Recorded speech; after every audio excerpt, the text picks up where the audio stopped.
Startup Unscripted. The questions you have with the truths you need to hear. And now your host, Michael Dincio.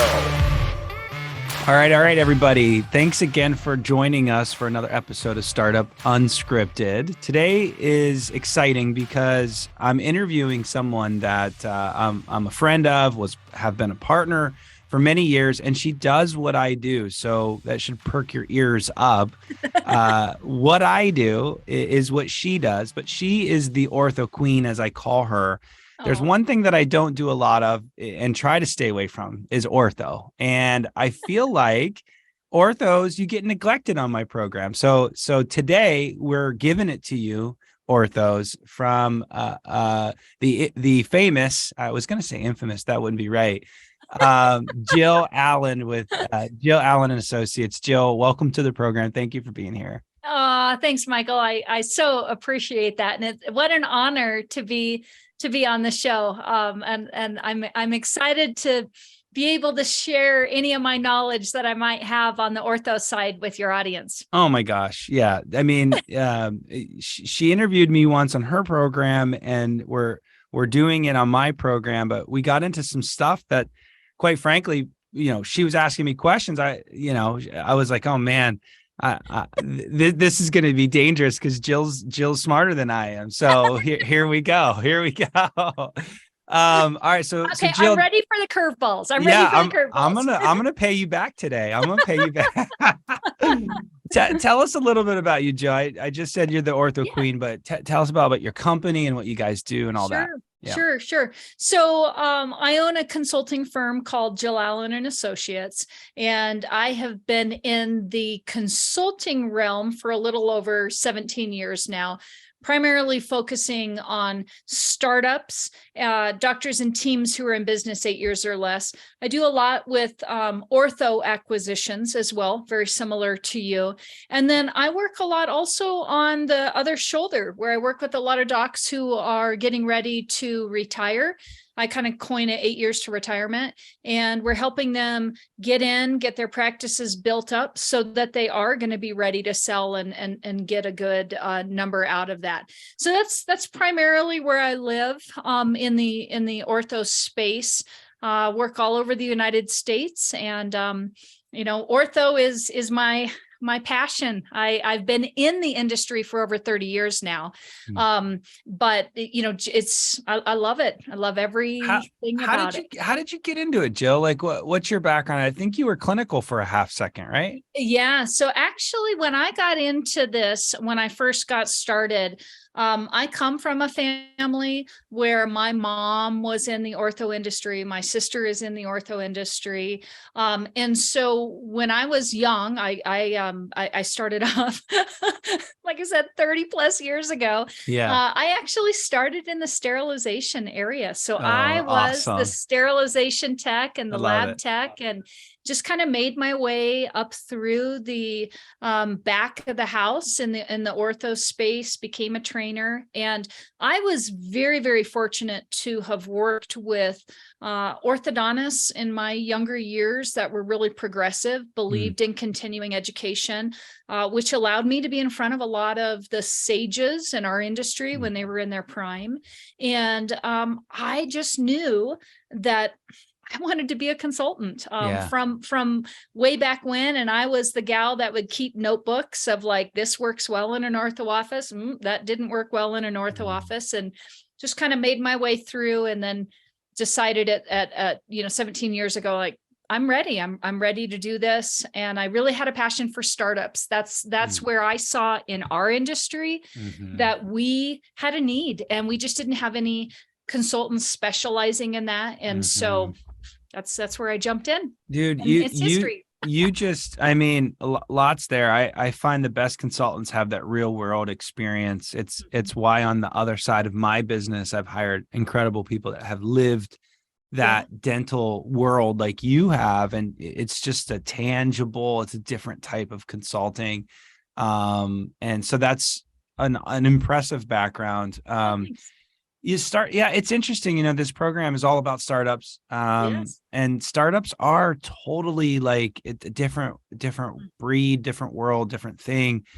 It is underserved. I oftentimes say personally, like the folks that focus on startups, bless their souls, because startups need a lot of help. They do. Yep. And not too many people are willing to give it to them at a fair price. And I say fair price because, the professionals in the industry of all sorts have their fees, and those fees might be totally normal to an established business, right? Yeah. They can afford that. Your company's cash flowing. You've been in business for years.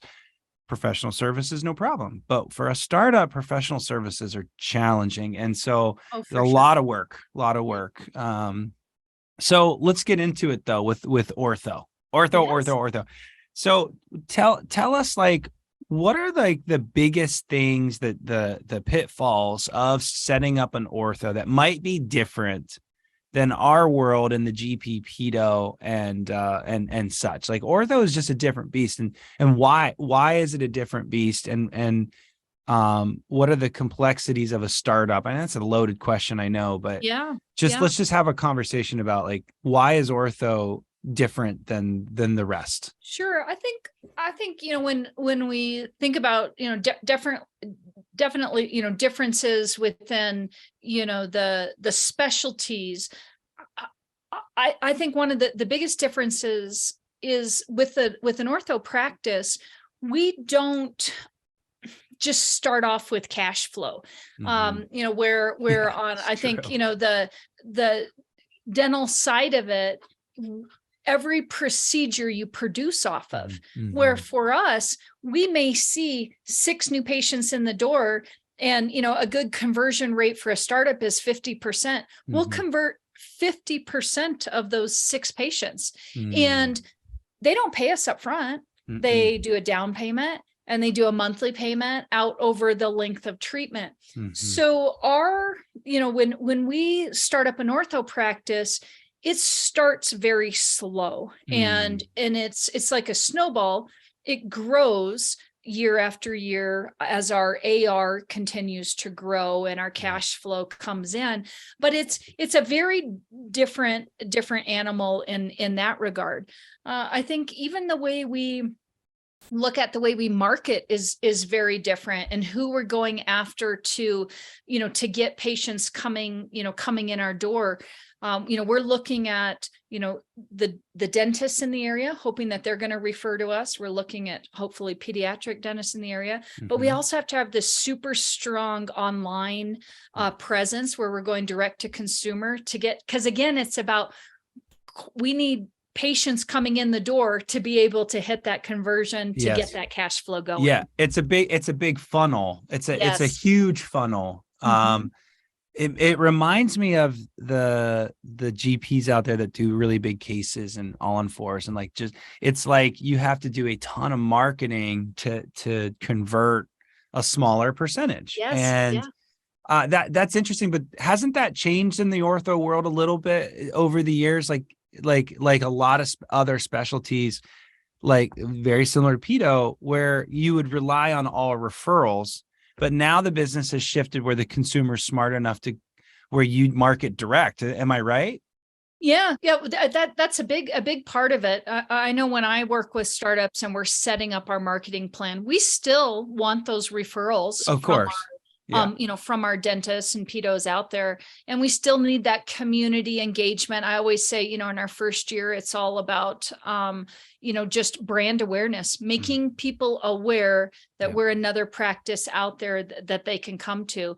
But for sure, I believe now it depends on where we're at, which state, which city, there's still marketing patterns. What we're doing in California is going to be very different than what we do in, South Dakota or, some of the different areas there. But that direct to consumer is definitely a big part of the marketing strategy that we are putting in place right from the beginning. Yeah, it's interesting because on our episode on your program, which is Hey Doc, by the way, a little plug. Hey Doc, check it out. Jill's got a great program. primarily in the ortho space, but they get into all kinds of stuff on that show. But like pedos, I think the thing that's missing a bit is the idea of still going after the referrals, because just like pedo, folks are intelligent enough, the community consumer is what I'm trying to say, smart enough to Google kid dentist or pediatric dentist. So you got to have that brand awareness, like you said, and all of the external marketing that a GP would do, but don't forget about those referrals. And it's the same with ortho, right? Like you cannot forget about that. No. And I even call these our hot till not docs, right? Oh, so I like this. I like this. Okay. Yeah. Hot till not. Okay. Yeah. Hot until you're not. Yeah. So, like some of the strategy that I tell my docs is, hey, when we're getting started, I know it's really easy to take, this is kind of a crude analogy, but take this like shotgun approach where we're just going to go out and we're going to canvas the area. And if it has a DDS or, whatever at the end of it, we're going after them. Right. Yes. Where ideally what I think we need to do is really narrow it down to like 6 to 8 doctors that we really want to work hard to build a relationship with. So what is their age to us? What does their website look like? Do they look like they've got similar interests? And I usually say pick that within about a 5-mile radius of where our practice is going to be. Because what we know is in ortho, patients usually, unless we're in a very rural area, they're not going to come from more than about 5 miles around our practice. So let's be, again, smart with our marketing efforts. So if we can identify these 6 to 8 docs, I'm going to call them our hot till not docs, then we're going to go after them and actively engage them, actively try and get to know them and their team members, actively try and get to know the doctors. Because if we think about our revenue or referral streams in a practice, I usually say we've got about 4 of them. So we've got our dental community, we've got our community around the 5-mile radius of the practice, we've got our, online marketing, and then once we get going, our internal marketing. If you can kind of imagine cultivating each of those revenue streams, and like for our referring docs, if we can get a constant, 2 to 6 patients every month from these 4 to 6 to begin with, and then the next year, maybe it's 5 to 10 new ones. So we kind of dialed that revenue referral pattern in, right? And then we've got our online referral pattern coming in our community. That's what kind of creates our full bucket for all of these different areas versus just leaning into, I'm just going online. Not that we can't do that, but you're kind of isolating out some of the other ones. I went to college for a marketing degree, and back in the old days, we used to call that the marketing mix. So you're describing this mix of marketing efforts, and it's so spot on. The other thing, and I didn't think we were going to go down marketing so much, but this is great. I'll go where you lead me. No, I mean, the crazy thing about, you get 2 consultants in a room and you just never know where it's going to go. Right? We can talk about anything. But I was also thinking, because I talk to my clients a lot about like, okay, so ideas are great, but execution is everything, right? Yes. And along that vein, you were talking about those 4 columns or whatever. And I was just thinking, like, you could have 20 ideas and execute 3, or you could have 5 ideas and execute 4 or 5, right? And so, and it's also about the quality. And what I mean by that is, to your point with the shotgun, if you just blast shotgun, it's not quality. It's little touches. It's not impacting. But if you literally focus and develop a relationship, maybe go to dinner, then get involved with their kids, and then just really dig in, you're going to get a lot more fruit from that. If you're just going to approach it as, hey, I met this really cool guy, I think it's going to work out, and then you never talk to him again, it's just like a relationship. So our clients these days, sorry, I sound like a geezer right now, but it's almost like they don't know how to build relationships like we used to have to do. And that's a generalized statement, but big picture, like the relationship is an art and you got to really figure that out. Right. Yeah. And I think I 100% agree with you. And I think it is easier to just do online. It's easier to do the non-relationship touch type of marketing.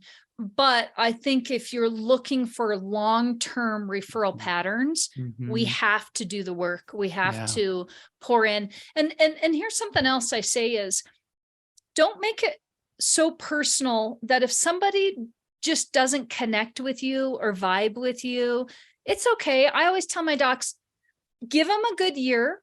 If it doesn't work out, send them away with love. Remember how I said hot till not? They're not. And when they're not, we're just going to send them away with love, and we're going to plug somebody else into that space and start working on that relationship. And I like that strategy of picking a goal of X amount of people, working that, and then when someone falls out, you backfill. But that's a strategy, folks. Yes. And I love that strategy because people do kind of go at this just randomly the best they can. But when you apply a strategy, taking out, putting in, taking out, putting, that's genius. Yeah. Well, thanks. Yeah. And something else I'll just add to this is, we never know, just like all of us encounter team members that change positions, right? And I think sometimes our referral patterns can change depending upon who's at the front desk or who's there. So you may notice too that somebody that maybe became a cold, we sent them away with love, kind of shows back up again, later on, because maybe they've had a change, or you start to hear from somebody else because there was a team member that maybe switched jobs and now they're somewhere else. And you had built such a good relationship that they just naturally want to follow something there. So I just can't say enough about how important it is to continue to foster and pour into that. Well, it's fitting to have a big section of this episode about orthos being on this relationship referral business, because that is one of the biggest differences, is that, well, maybe not one of the biggest, but it's a big difference that where a GP can rely on a lot of the external marketing, because you can be successful doing a shotgun approach, trying to do a mailer with a new patient special, free whitening, all this kind of stuff, free exam, x-ray only. Like, orthos kind of can't do that. And they're just bigger cases. And actually that's leading me to my next thought that definitely differentiates ortho to pedo GP is how key it is probably to find the right fit at the front desk. Oh, for sure. So I want some tips here, and that's going to think about your answer. But the idea of, my pedo and GPs, I hate to say it, but you can have a good front office person, but you need a rock star probably in your world, someone that can treatment plan, good at selling, talk about money and not be uncomfortable. That's what us GP folks and pedos want, is someone comfortable in their own skin. But it's super important in your world, right? For sure. How do you what are some, and the financial arrangements, sorry, bouncing around here, but you're asking people for $5,000. So we're asking people for $150, so sure. The talent has to be different, right? Yeah. And this is probably especially in a startup, because I do a lot of startup ortho practices, this is a lot of times our key team member to the success, how successful a startup is going to be. And on the ortho side, unlike where, pedo and dental, we usually start with one employee.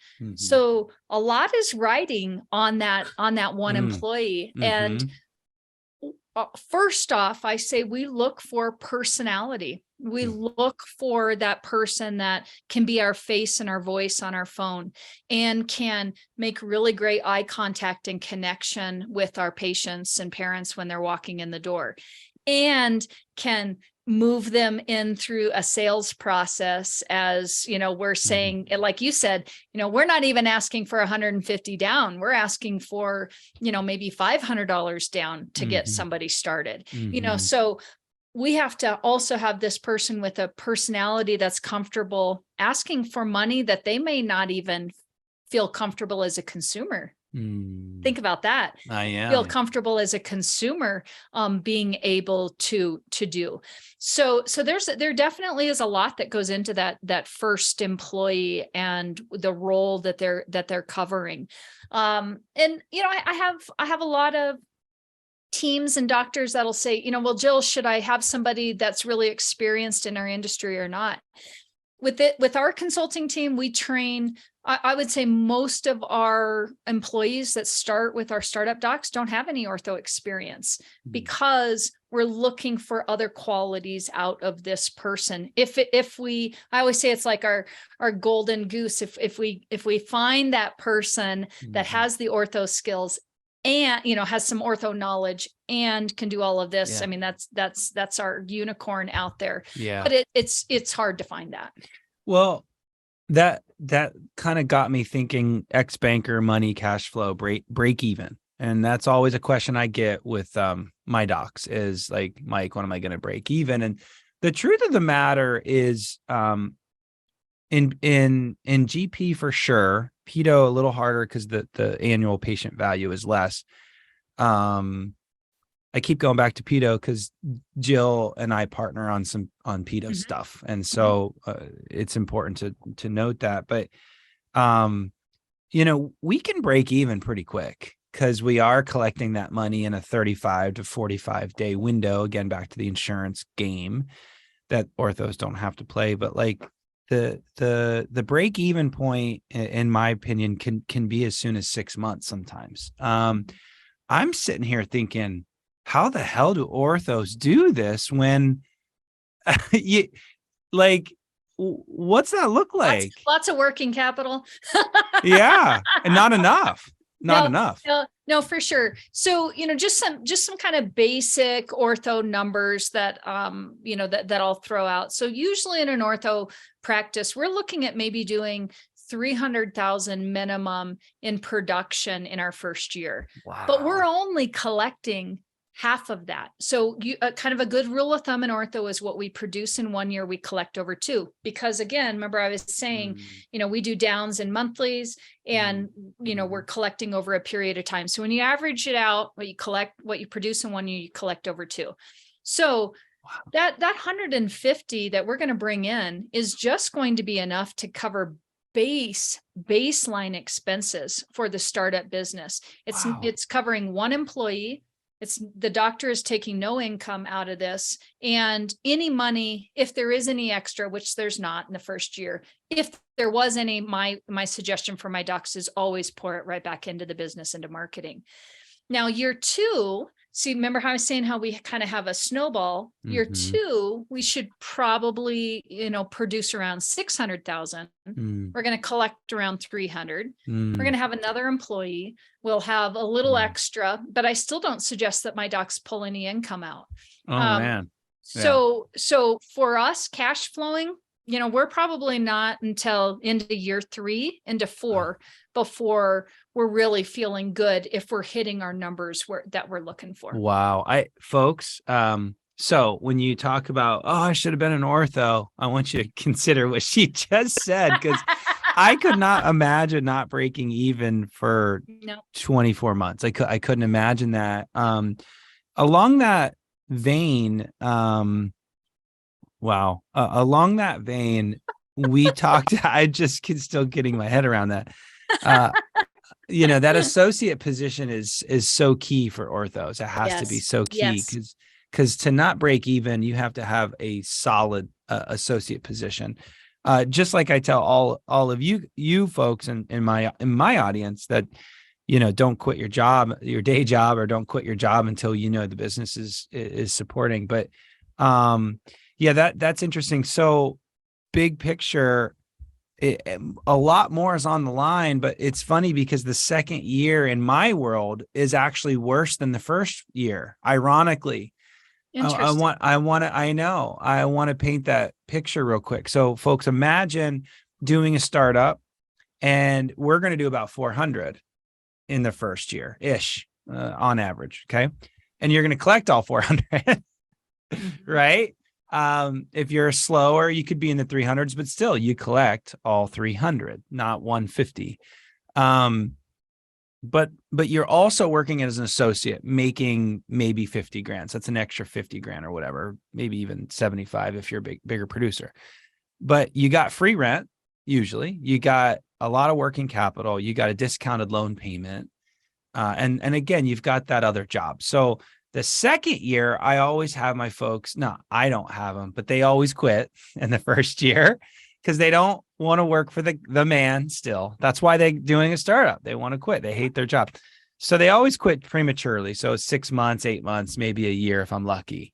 So now that associate income's gone, free rent's gone, working capital's burned up. And maybe the next year you'll do 450. So your income actually drops your second year. And a lot of people don't realize that because of that associate position just is the majority of it. And the bank payments go up and the rent payments go up. So big picture, that's kind of funny, like how that happens. Yeah. So yeah, working capital, Jill, how we talked about that. It's so important. Yes. It's just so important. It's even more important in your world. Let's talk about banking and the structure of banking slightly. I don't want to dominate this. I want to hear from you. With construction costs and the bank's not giving you enough working capital and marketing dollars, and how do you get it all in? Oh, it's tough. And I'll tell you, 2022, 2023, 2022 was tough. We've never seen rent higher than it's been. I've never seen construction costs higher. I can tell you, right now in an ortho startup, and we're doing this end of 2022. We're easily seeing build outs in orthos minimum, and this is I'm not even really seeing this much anymore, 185 a square foot up to 220, 230 a square foot. Probably even higher in certain places, probably even higher. For sure.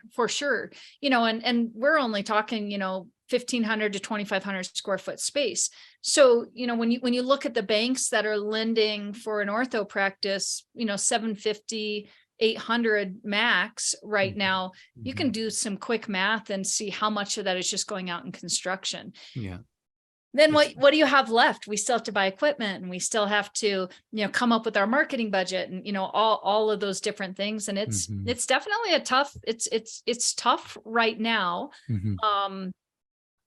But, I think it's just where we're at. And, what you say, how do we work it all in? We hope that we've got at least 75K. That's what I look for in working capital once we get open. And hopefully we're getting some TI back, or tenant improvement allowance back, that if that we can kind of bank into, for the ortho side, bank into our savings, as well as we're making our way through. And then in turn, why asking for free rent? And if I could just say, for docs that are out there trying to negotiate, if you don't have a consultant working with you, that usually that free rent happens, that, starts ticking away the minute you sign your lease. Well, if you don't have your design plans ready to go, if you don't have everything planned out, you're going to be paying for them to build out your space, so you really should be working to make sure that you're negotiating out a good length of time for free rent as well. Amen, sister. The more intentional you are about the beginning, the planning of the construction, and earmarking all of those dollars throughout the process. I don't understand equipment in ortho. I don't understand software. I don't understand the IT needs, and even the size of the spot. It's what makes Jill a specialist in her world. But it all has to be thought about. It all has to be intentional. You can't just walk into a Starbucks and start meeting these people and letting them guide you through the process. Yes. Whether you hire me or Jill or someone else, you got to have a plan because the industry has a plan for you. Yeah. That's the best way I can say it. And I would agree. I would 100% agree with you. And I have this talk all the time, where docs will come to me and say, but Jill, my equipment specialist says they'll do it for free. But Jill, my so-and-so, da-da-da-da-da. And what I would encourage anybody who's listening is I think it's helpful to have somebody that's in your corner that's advocating for you, that has no vested interest in what you purchase or what you buy or what you sign on. Like our goal as a consultant, my goal as a consultant is to help you be successful as an orthodontist once you get going. And I don't have any vested interest in, which x-ray machine you buy or the Steri Center you purchase or whatnot, where other people do. And that can just blow through your budget so quickly that when it comes to they're all gone and you're left going, okay, now I've got to see patients, but I don't have any money for marketing and I don't, this, that, or the other, that it's great. I got this really, really great, x-ray machine, but I don't have patience to take x-rays with. Yes. Oh, wow. Totally spot on. We're talking the same language. I apologize, folks. It's the broken record because Jill's saying the same thing I've been saying for 3 years. See, it's the same stuff. It's the same stuff. Which means it's for real. We talked a little bit on your program, and this will be my last question to you. And I think it's a good conversation because there is a little cross-pollination between my world and your world with pedos for sure. Even sometimes in my world where GPs want to bring an ortho in. That happens all the time too. So for sure. Yeah. I want to talk about partnership a little bit. Sure. And in your world, does it make sense for an ortho to partner with my folks? And what could that look like? What's a successful partnership arrangement look like where both parties win? Is there something that you endorse that, my folks can hear and be like, oh, that could be pretty cool. We could make that work. Oh, I have a friend that's an ortho and whatever. Like, I think it's cool how the dental industry support itself. It's a huge ecosystem. There's referrals and friendships and CE and all kinds of cool stuff. But it's dangerous too. And we talked a lot about that on Hey Doc, your podcast. So what are your thoughts about partnership and how can it work with an ortho? Sure. So I definitely think there can be some really good partnerships out there. Like we talked about on my show, I think first off and foremost, it comes to really identifying what each person is looking for out of the deal.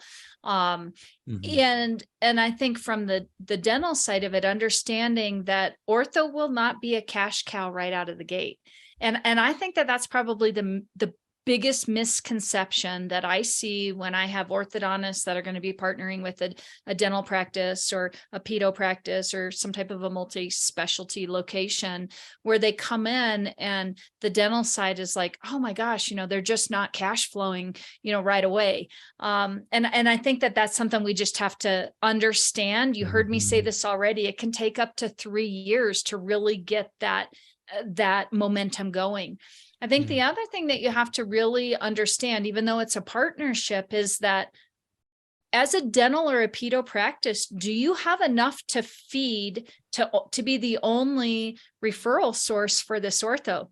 Because if you're not, are you willing to put your marketing dollars towards bringing patients into their side of the practice? Because I'll have, dentists that'll say like, oh, we easily send out 16 patients a month to an ortho or 20 patients a month. Well, that's great. And they're thinking that's like so much. Yeah, that's nothing. Again, I mean, even if we've got a good TC and we can convert at, 65, 70, 80%, that's not enough to have the type of practice that, the whole reason you're bringing in an ortho and the whole reason that an ortho is choosing to be with you as well. So what is going to be your marketing plan? Do you have some dollars earmarked for growing that practice? Because it's different than growing your endo or growing your pedo practice or some of those other ones that can work off of your marketing that you're already doing in your practice. So and have a quicker payoff. Yeah, for sure. Another thing that I think you really need to pay attention to, and I think this is tough, is we do billing differently. And most dental softwares do not work well for ortho. You just don't. We just don't. Yeah. And I know that I've seen a lot of the programs out there. I understand them. They just don't work well. So if you're committed to doing this partnership, let it be its own entity. Bring in the right software. Don't share team members where you're like, oh, I can just, when I have an assistant and they're free, they can just hop over and do ortho. They can't. They don't, they probably don't have that skill set, and not having that dedicated team will hinder your ortho practice from growing. But if you can feed it and, and do it the right way, you're going to have this beautiful, secondary, specialty coming out of your practices. Yeah.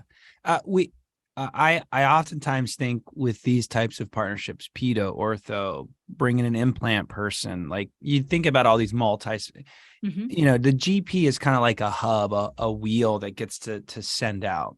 Yeah. I love the comment about, I send 15, 20K. It's okay. That doesn't feed a specialist. It's a lot, but it's not a lot for them. It's a lot for you.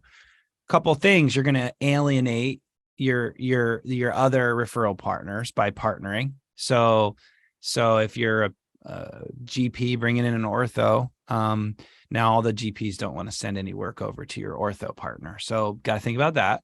And then I also think a lot about like treatment planning.